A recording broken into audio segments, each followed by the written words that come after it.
You received a call from an inmate at the Department of Corrections. This call will be recorded and monitored.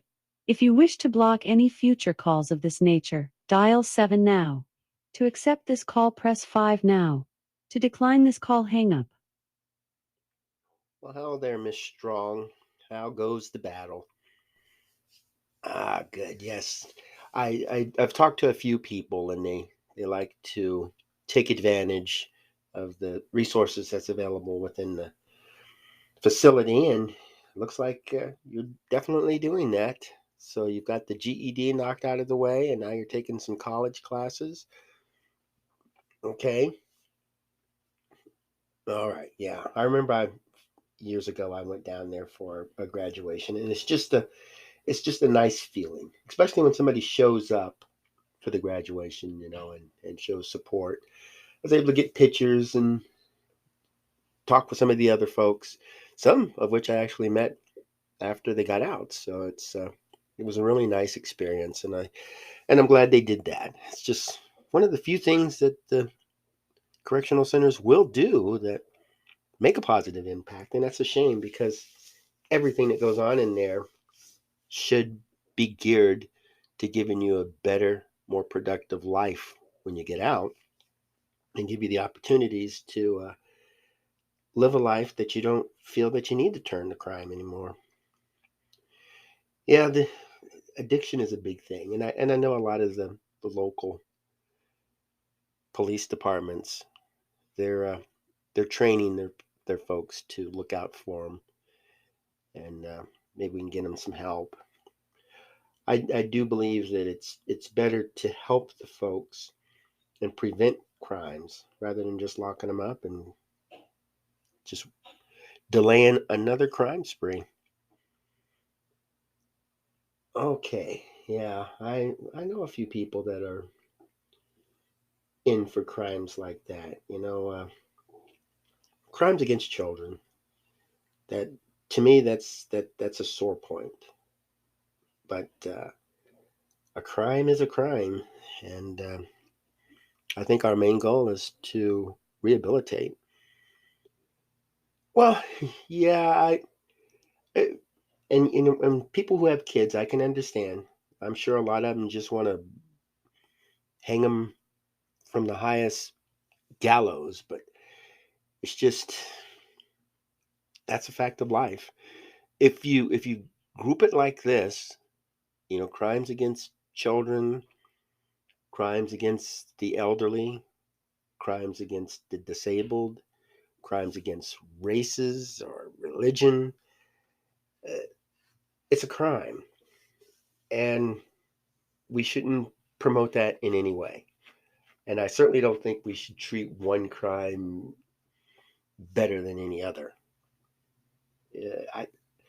To me, if punishment treated everything the same, if you went out and stole a car and you could get life in prison for that, or if you went out and vandalized a local business, you could get life for that.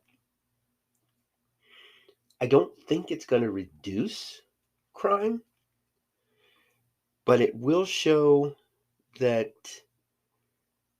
when people think that, if I go break into this house and I don't carry a gun and get less of a sentence, and that does go in their mind.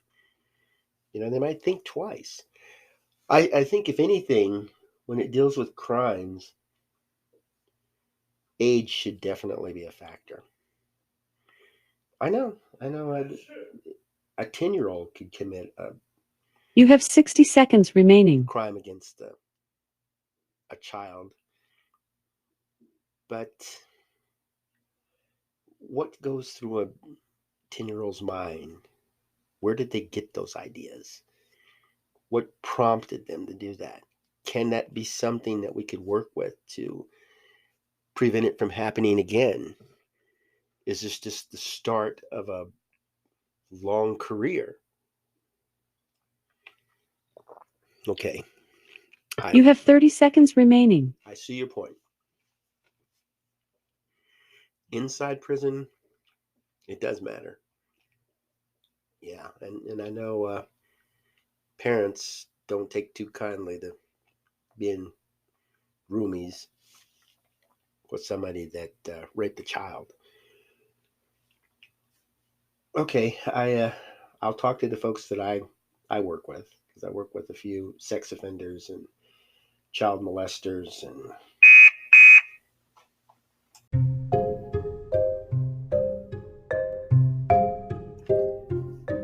welcome.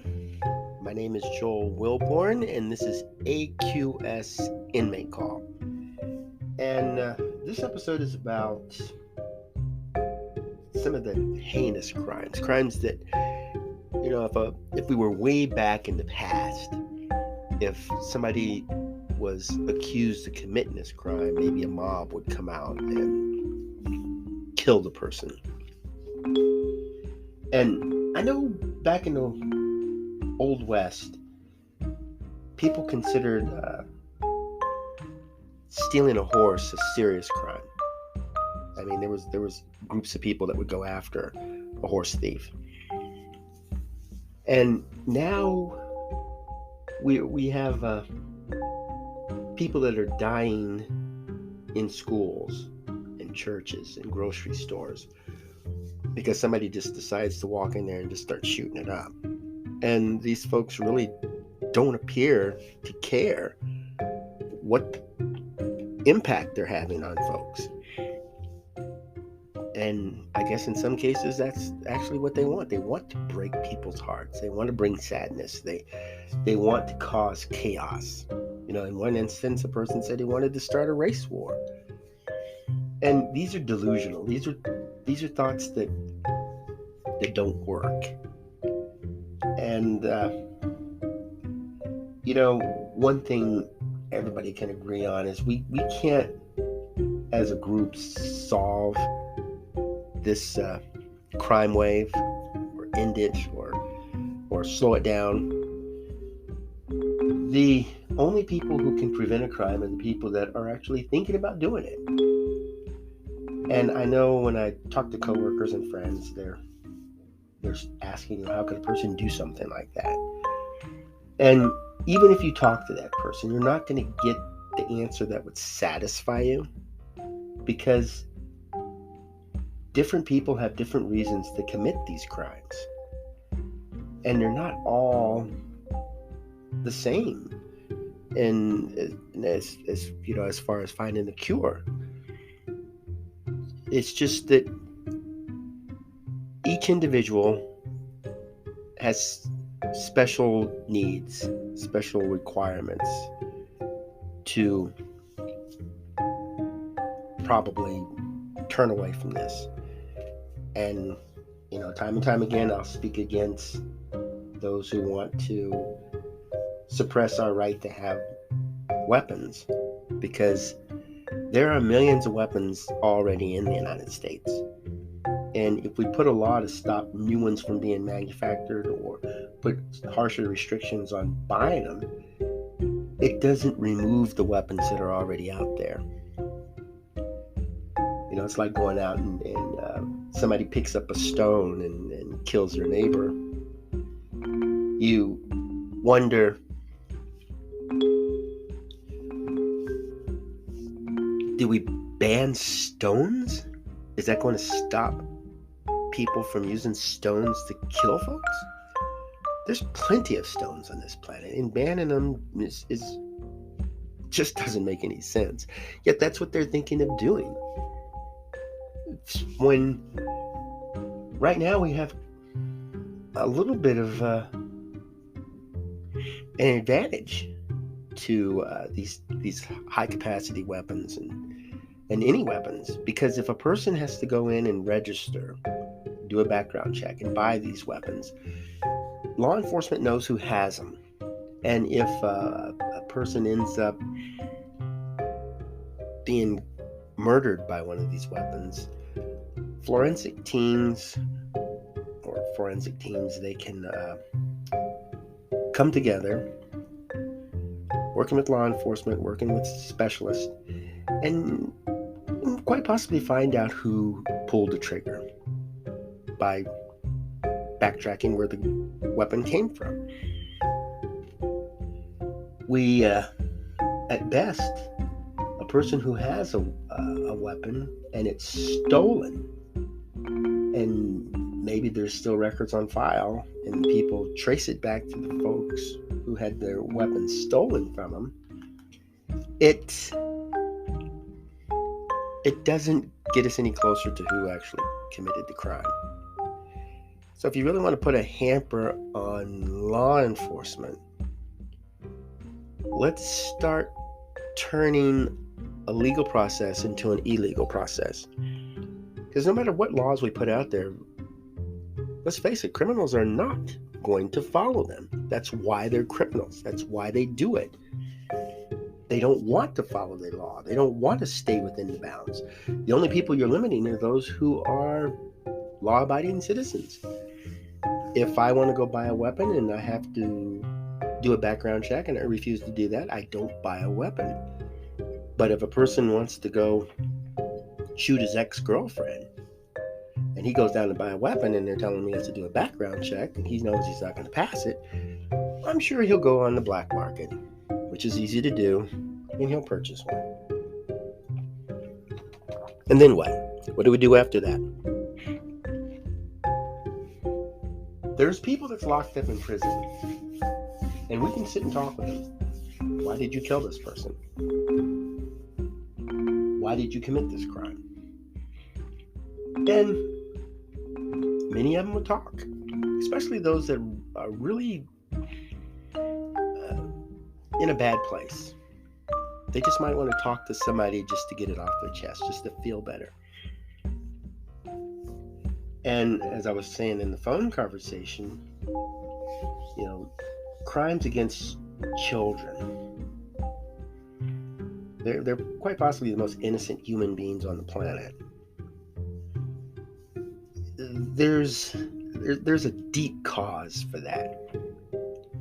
And we may not have the resources to even be able to tap into something like that to try to fix it up.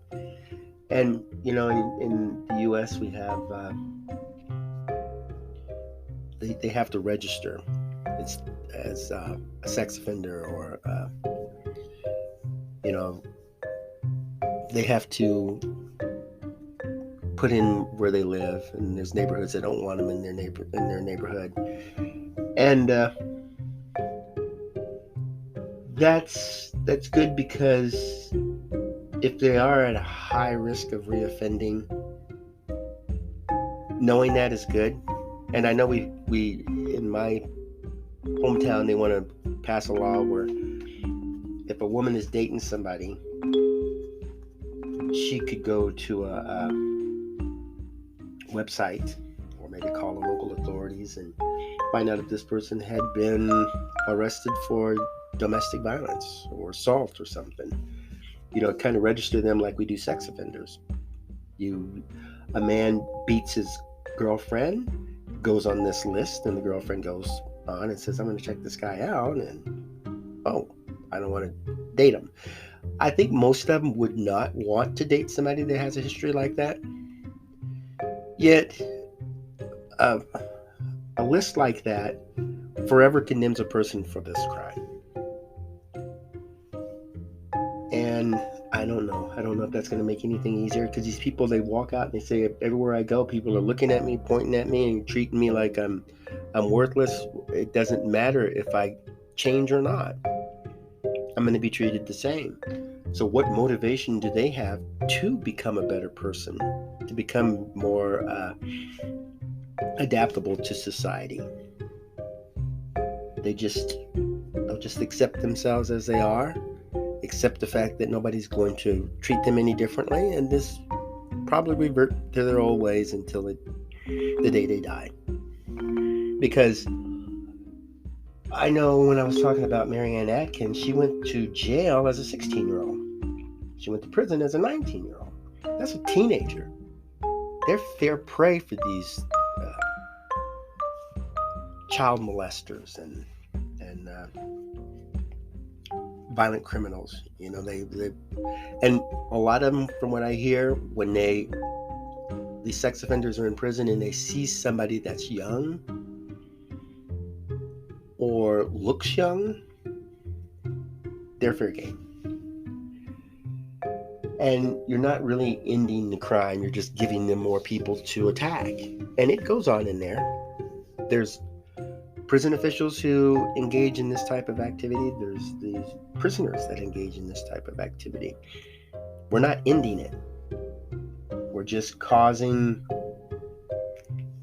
we're just giving them a whole new environment to work in. And as we say time and time again, there are people who are in prison, they belong there. And and that's only because we've tried all we can and people just aren't responding. They don't care. Gang members are really good on that because they're trying to impress their comrades on their activity.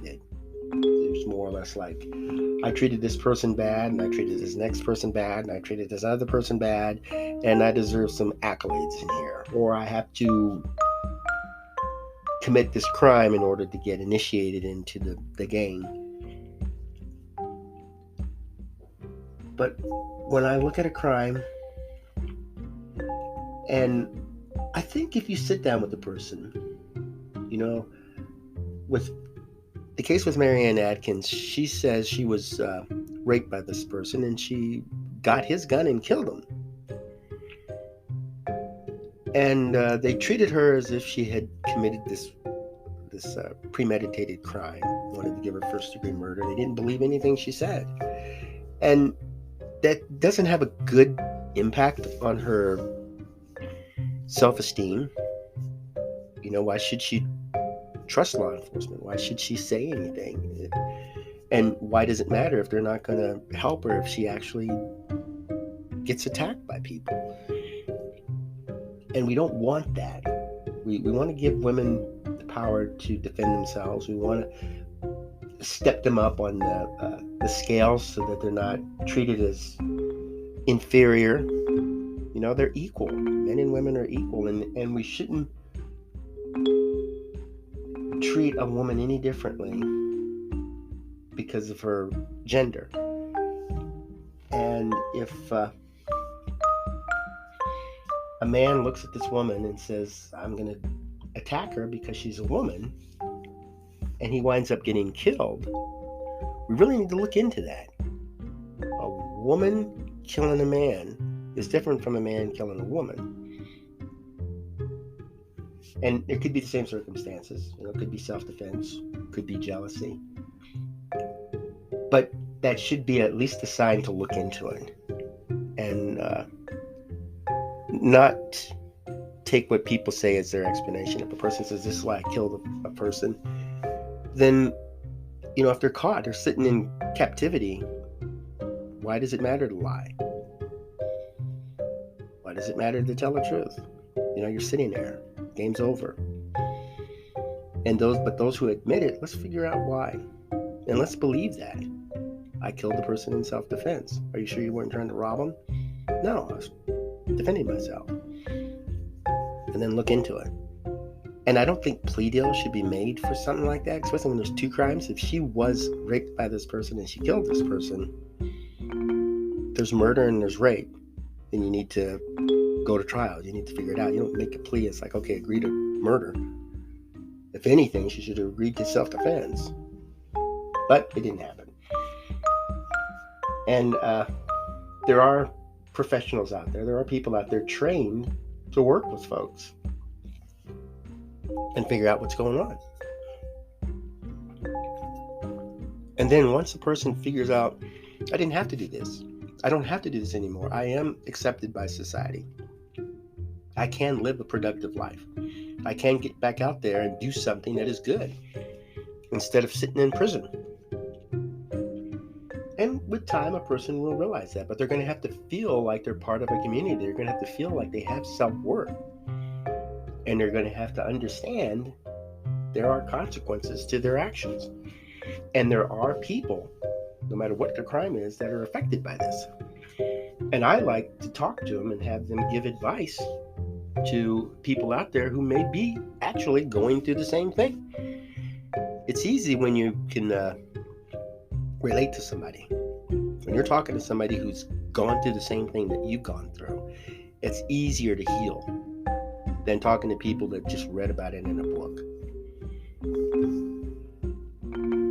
Well, that's my discussion for the week. I do believe crime should match the punishment. So if you're going to give a harsh punishment, it should be for a harsh crime. If you're going to give a light punishment, light crime. But I think before people go to trial, they should be allowed to talk. Especially those who admit they're wrong. They should be allowed to sit down with somebody who wants to help these people, and they should be allowed to have access to the resources to help them out.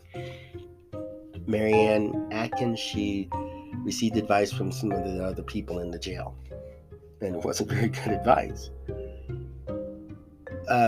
Attorneys don't always give the best advice. They're skilled in the law and court procedures. But doctors, medical doctors, religious officials, family members, these are folks that could quite possibly lead the individuals in the right direction. Not fix anything for them, not give them advice that change anything, but just to do something other than what they're probably thinking of doing.